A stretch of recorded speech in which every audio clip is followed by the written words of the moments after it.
갑자기 또 이란 전쟁이 터지니까 어딥니까? 에너지라든지 방산이라든지 그렇죠. 그죠? 또 원자재나 이런 것들이 흔들리게 되면은 아무래도 2차 전지도 썩 좋지 않은 국면이 단기로는 아주 짧은 단기로는 그럴 수도 있기 때문에 다만 관심을 가질 만한 그런 부분이 아닌가 생각이 들고 있습니다. ES 시장이 지금 좀 늘어나고 있고 주가는 충분히 시장이 천천히 갈 수 있다. 아, 방향성은 확실하구나. LG 에너지 솔루션과 삼성 SDI 보유를 하고 있기 때문에 승산이 있는 상승폭을 더욱더 확대를 시키는 그런 2차 전지 최근에 바닥권을 확인하고 꽤 올라오는 모습이 보였는데 네. 우선은 글쎄요. 에코프로 그룹이 수급 수혜를 가장 많이 본 건 맞습니다. 그렇죠. 예. 코스닥 ETF 관련된 부분들이 돈이 너무 많이 쏠렸고요. 네. 코스닥 150 쪽으로 본다면 이제 시가총액 상위를 놓고 이제 그냥 나래비 세운 다음에 그 시가총액에 맞는 금액들이 그냥 기계적으로 그러니까요. 들어갔다 봐야 되겠죠. 그러다 보니까 상대적으로 뭐 코스닥 시총 1, 2위 했던 에코프로 그룹이 제일 네. 많이 올라가고 나머지도 따라가긴 했습니다만 수급적인 수혜를 가장 많이 받은 것이 역시 에코프로 그룹입니다. 자, 그런데 우리가 좀 눈여겨봐야 될 것은 지난 3년간 뭐 실적 추정치가 하향 조정이 계속 됐었기 때문에 2차 전지가 좀 어려웠었는데 최근에는 실적 추정치 하향이 이제 어느 정도 마무리가 되고 바닥을 좀 본 듯한 느낌을 받고 있습니다. 네. 그래서 밸류에이션 기준점을 잡는 것이 이번에 뭐 3년 만에 어떤 실적 추정치 하향 조정이 마무리됐다는 점이 굉장히 중요한 변곡점으로 이야기될 수 있는데 보통 배터리 같은 경우는 과거의 특성상 한 3년에서 5년 정도 실적을 주가에 좀 선반영 당겨서 갔던 적이 있습니다. 그게 이제 2차 전지의 주가의 특성인데요. 이게 저점이 형성이 이제 확정이 안 되니까 계속 이제 언제점을 놓고 3년을 당겨야 되냐 이게 이제 논란이 됐었는데 현재는 작년에 25년도에 실적 저점을 봤기 때문에 그러면 3년에서 5년 뒤 거를 당겨 온다면 어느 정도 될까라고 이제 숫자 계산이 이제 가능해진 거죠. 그런 과정에서 최근에 실적 추정치 하향 조정이 있으면서 미래 실적을 당겨오는 부분들이 이제 최악을 반영하면서 가능해졌다 볼 수 있는데 2차 전지 EV 시장은 조금 수요가 위축되고 있지만 ES 시장이 이제 계속 늘어나고 있고 그렇죠. 예. 저희가 바라보는 시장은 EV 시장, 전기차 시장이 만약에 100이라고 한다면 ES 시장이 한 50 정도까지는 시장이 커질 걸로 보고 있습니다. 그 과정에서 가파른 성장에 대해서 EPS 기준점이 공고해지면서 2027년 그리고 2028년까지 실적을 당겨올 수 있다고 추정을 하고 있는데 그러하다면 지금 28년 기준으로 최근에 나오는 분석 자료를 좀 보면 LG 엔솔 같은 경우는 약 3조 원 정도 그리고 삼성 SDI 같은 경우는 약 1조 원 정도의 지배주주 순이익을 기대할 수 있다고 지금 분석이 되고 있습니다. 그렇게 되면 지금은 그러면 밸류가 얼마나 되는 거예요? 그 두셀 정도면? 메이커가 관련해서 지금은 밸류를 한 40배, 과거 배도 상단이면 43배, 40배 정도 갔기 때문에 그 정도까지 적용을 하게 되면 LG의 엔솔 같은 경우는 한 120조 원. 그리고 지금 삼성 SDI 같은 경우는 40조 원 정도까지는 사실은 시가총액이 가능해진다는 거거든요. 네. 가장 베스트한 시나리오입니다. 거기까지 가능하기 때문에 지금 수준에서 본다면은 지금 LG 엔솔이 오늘 조금 급락하고 있는데요. 지금 시가총액이 93조 원이거든요. 그럼 120조 원까지라고 한다면 아직까지는 한 20, 30% 정도는 남아있다고 볼 수 있겠고 그리고 삼성 SDI 같은 경우도 근본적으로 지금은 이것도 34조 원 정도 되는데 뭐 40조 원까지 보인다고 한다면 그죠? 아직까지 20, 30% 남아있는 겁니다. 그러니까 이것도 이제 아주 28년 정도까지 당겨오는 거고 29년, 30년이 더 좋아지면 더 올라가는 구간이 되겠죠. 그러니까 이런 부분에서 상승 여력이 여전히 보인다는 점에서는 상당히 근본적으로 지금 아주 최근에 네. 객관적으로 좀 봤을 때도 아마 바닥 찍고 조금 관심을 가질 만한 그런 부분이 아닌가 생각이 들고 있습니다. 3월 주총 이후에 뭐 그리고 인터배터리 이후가 되면은 전고체의 기대감이 여전히 있을 수는 있습니다. 네. 근데 휴머노이드 로봇에 이제 전고체 배터리를 활용한다. 그건 뭐 논리적으로는 맞겠죠. 중국의 LFP가 너무 무겁고 부피가 있기 때문에 작은 국면에 들어갈 수 있는 게 우리가 이제 양극재 이런 삼원계 한국이 네. 이제 할 수밖에 없다 이야기 논리는 맞다고 보고요. 다만 최근에 이제 기대감이 좀 너무 부풀어 있는 것을 좀 경계를 할 필요는 있습니다. 저도 긍정적으로 분명히 보고 있고 그렇다면 기존에 2차 전지에 주었던 멀티플이 로봇이라는 멀티플을 갖다 대면 조금 일정 부분 멀티플 상향을 해야 된다는 거 맞습니다. 똑같은 100을 벌어도 멀티플이 올라가니까 주가는 더 올라가야 되는 게 맞고요. 다만 이제 우리가 계산을 좀 해보면 2030년 기준 뭐 100만 대 기준으로 뭐 휴머노이드 로봇이 만들어져 이루어졌을 때 들어가는 것에 대해서 배터리팩을 한 대당 4개 정도 들어간다고 이야기를 가정을 하고 이렇게 돌아가면 보면 우리가 이제 EV 시장이 지금 1테라 시장인데요. 이게 100만 대 정도 기준으로 이제 휴머노이드 로봇을 돌린다고 하고 한 대당 4개 정도 배터리팩을 들어간다 이렇게 돌리면 대략적으로 이 시장이 10기가에서 13기가 정도밖에 안 돼요. 그러니까 우리가 기대하고 있는 정도 수준보다 아직까지 2030년 기준으로 보더라도 아까 그런 가정이라고 한다면 생각보다 그렇게 볼륨업이 엄청나게 되지는 않거든요. 거기다가 전고체 관련된 가격이 물론 이제 무조건 뭐 전고체밖에 안 된다 그러면 가져갈 수밖에 없겠지만 이게 가격이 너무 비싸 버리면 그렇죠. 로봇 자체가 뭐 선택이 5천만 안 원짜리가 되죠. 뭐 2천만 원으로 떨어지더라도 배터리가 너무 비싸게 되면 그 수요도 생각을 해야 되는데 휴머노이드 로봇이 이제 산업용 로봇이 뭐 좀 다르겠지만은 일상적으로 우리가 B2C라는 이런 걸 생각했을 때는 아무래도 아직은 좀 먼 미래에 좀 남아 있다고 봤을 때는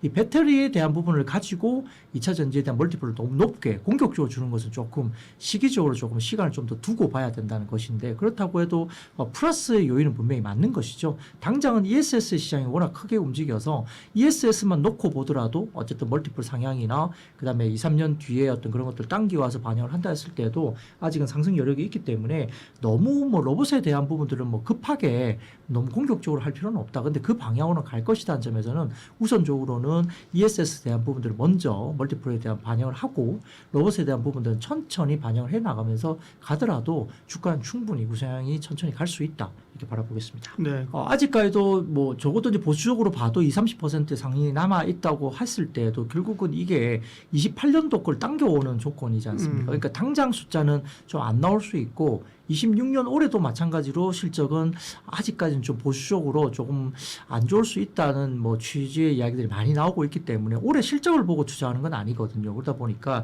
이 부분을 가지고 뭐 올해 숫자가 좋을 거라고 생각하고 사서 그렇죠. 뭐 네. 튀어오른다 이렇게 볼 수는 없어요. 예. 더군다나 각 분기마다 실적 발표 시즌이 있기 때문에 항상 주가가 먼저 오르고 난 다음에 또 숫자가 만약 부러지게 나오게 되면 조금 어려워지는 부분도 있고 또 영업이익담보다는 최근에 리튬 가격이 중국에서 꽤 많이 올라오면서 리튬 선물 등을 포함해서 리튬 가격 자체가 올라오니까 가지고 있는 보유 리튬에 대한 평가액이나 이런 것들도 반영이 되면서 이제 좀 숫자가 좀 잘 나오는 부분이 이제 조금 보이고 있는 부분도 있기 때문에 이것도 좀 감안을 하셔야 됩니다. 그래서 아마 뭐 여러 가지 부분에서 좀 고민을 많이 있으시겠지만 상대적으로 이제 밸류에이션 부분에 대한 논하는 것들이 조금은 2차 전지가 당장 밸류를 가지고 엄청 좋다 말하기 좀 어렵잖아요. 미리 당겨오는 것들 그리고 상대적인 것들은 아직까지 뭐 10배가 안 되는 섹터들 특히 뭐 자동차나 이런 쪽도 지금은 10배 가려면 아직까지 멀었다 뭐 이런 정도까지 있고 로봇까지 네. 붙어 있기 때문에 자, 그런 섹터도 있는 반면 2차 전지만 놓고 보면 아주 뭐 1등으로 매력적인 구간은 그렇죠. 아닐 수 있습니다. 돈들이 어쨌든 뭐 어느 쪽으로 쏠리게 돼 있는데요. 반도체 좋은 거 디폴트로 가고 그다음에 지금 갑자기 또 이란 전쟁이 터지니까 어딥니까? 에너지라든지 방산이라든지 그렇죠. 그죠? 해운이라든지 조선이라든지 이런 쪽으로 좀 넘어가게 또 될 수 있습니다. 그러니까 이게 뭐 나만 알만한 수급이 그렇게 많지는 않을 수 있고 또 원자재나 이런 것들이 흔들리게 되면은 아무래도 2차 전지도 썩 좋지 않은 국면이 단기로는 아주 짧은 단기로는 그럴 수도 있기 때문에 이것도 좀 감안을 하셔야 됩니다. 다만 지금은 뭐 4월 2일 날 중국의 수출의 부가세 환급 축소가 있습니다. 이런 생산 움직임 때문에 리튬 가격의 상승세가 또 오늘은 좀 밀렸습니다만 리튬 가격이 또 올라갈 수도 있거든요. 이런 것들도 긍정적인 요소가 또 있는 상태이기 때문에요. 그리고 또 일부 지금은 리튬 생산국가 4위인 짐바브웨 쪽에 어떤 가공 관련된 부분에 대해서 리튬 수출 금지 발표가 또 최근에 상승세 붙이고 있어서 이런 리튬 가격의 상승세도 2차 전지의 긍정적인 분위기도 될 수 있습니다. 그래서 당분간 리튬 채굴업체라든지 그다음에 양극재 제조사 이런 쪽이 수혜를 받을 수 있다는 점이고요. 그 외에도 이제 우리가 중소형 가운데서는 지금 상반기까지 인터 배터리 모멘텀이 또 하나가 있고 네. 두 번째로는 사이버 캡슐 시장의 모멘텀 플레이를 할 수 있기 때문에 차세대 기술을 갖고 있는 종목이 있는 것은 뭐 이수 스페셜티 케미칼이나 레이크 머티리얼즈 이런 종목들도 눈에 네. 보일 수 있고 서진 시스템, 한중 NCS 이런 종목들도 지금 나타나고 있죠. 실적주와 ESS를 같이 겸비한 종목입니다. 이런 종목들까지 중소형주의 접근을 또 준비할 필요가 있지 않을까 생각됩니다. 뭐 에코프로 BM만 특출나게 어떤 퍼포먼스를 보이기에는 업황 자체가 그건 어렵기 아니죠. 때문에 예. 그거는 좀 불가능한데 시가총액 상위에서 에코프로 그룹주가 아무래도 포진이 되어 있다 보니까 맞아요. 예. 그에 따른 좀 영향도 있는 것 같고요. 2차전지 관련돼서 아까 액티브 ETF 이야기를 했는데 지금 편입될 수 있는 종목에 또 그 두 형제가 이야기가 돌면서 그 영향이 크지 않았나라고 생각합니다. 네. 이 이슈는 좀 챙겨봐야 된다. 그리고 앞으로 어떻게 상황이 진행되는지는 봐야 된다라고 생각을 하는데요. 네. 일단 미국의 하원에서 원격 모니터링 기능이 탑재된 중국산 ESS에 대해서 수입을 전면 금지를 하는 차지 법안이 발의가 되었다라는 소식인데 활용을 또 할 수도 있는 있죠. 부분이라서 예. 미국에서는 이런 부분들을 이제 차단을 하겠다. 왜냐하면 이런 시스템을 통해서 중국의 여러 가지 좀 유출이 될 수 있는 또 마찬가지입니다. 안보상의 우려라는 부분들을 이제 전제 조건으로 깔았는데 네.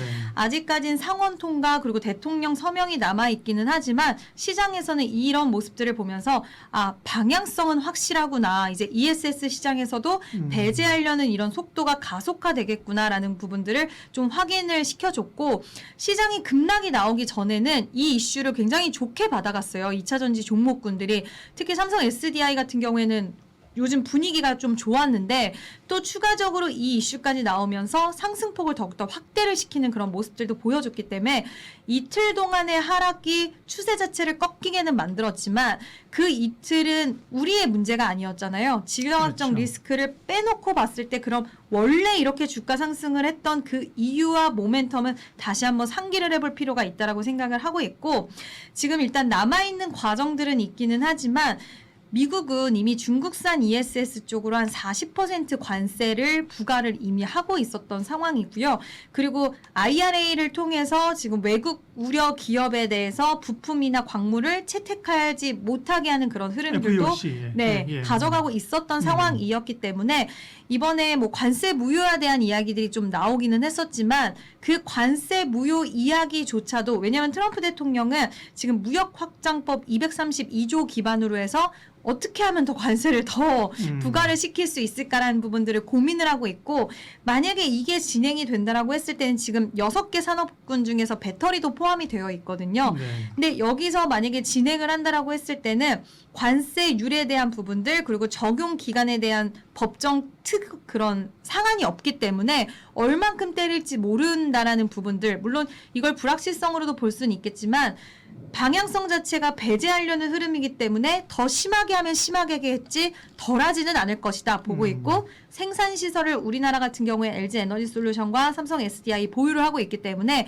여기서도 타격이 좀 덜할 것이다. 그래도 제한적일 것이다라고 시장에서는 바라보고 있는 상황입니다. 네. 에너지 병목 현상에서도 중요도가 더 올라가고 있는 상황이라서 네.